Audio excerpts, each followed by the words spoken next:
Yo, what's up mga kaibigan? Nalina tayo magkwentuhan. Si Michael Jordan ay kinikilala ng madami bilang ang greatest of all time. May iba na nagsasabi na nasapawan na siya na LeBron o kung sino pa man, subalit ang video na ito ay hindi nga tungkol sa debate ng greatest of all time, bagkus sa mindset ng mga players ngayon.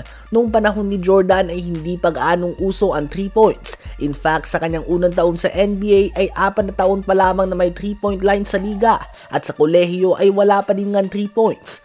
Si Michael Jordan nga sa kanyang career ay nag-average lamang ng 1.7 3-point attempts per game.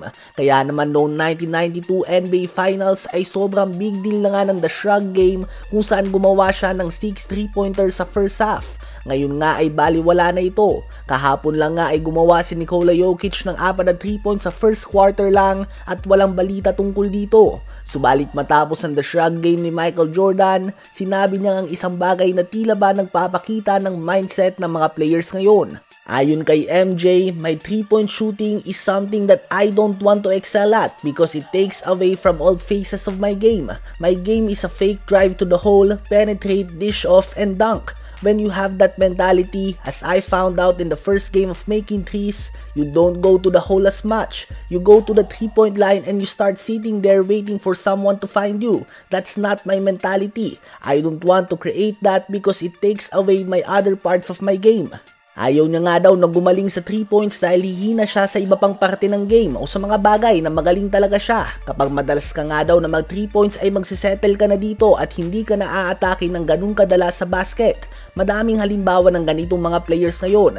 Prime example na lamang ay si Victor Wembanyama. Capable nga si Wemby na i-dominate ang pinta sa height ng 7'5" o 7'4". Subalit mas madalas pa nga siyang tumira sa 3 points. May 19 attempts per game siya na average ngayong season at 10 dito ang galing sa 3-point line. More than half nga yan. Kahit si Anthony Edwards ay matindi na nga ang binagsak ng mid-range attempts niya dahil sa pag-angat ng kanyang 3-point attempts. Sa mga tulad nga nila Curry, Trae Young o iba pang maliit na mga player ay understandable ang tumira ng madaming 3 points dahil mas madali naman talaga ito sa kanila kaysa umatake sila sa mga higante sa pinta. Ganun pa man, base nga sa statement na ito ay pinili ni Jordan na hindi maging mahusay na 3-point shooter. Naalala ko nga dito yung kwento ng former teammate ni Kobe Bryant na si Chris Duhon na sinasabi niya kay Kobe na naka-triple-double na naman si LeBron. Hindi mo nga daw yun kaya dahil hindi ka na mamasa. Sinabihan nga daw siya ni Kobe na ipupusta ko 5,000, next game gagawa ko ng triple-double. At ginawa nga ito ni Kobe the next game.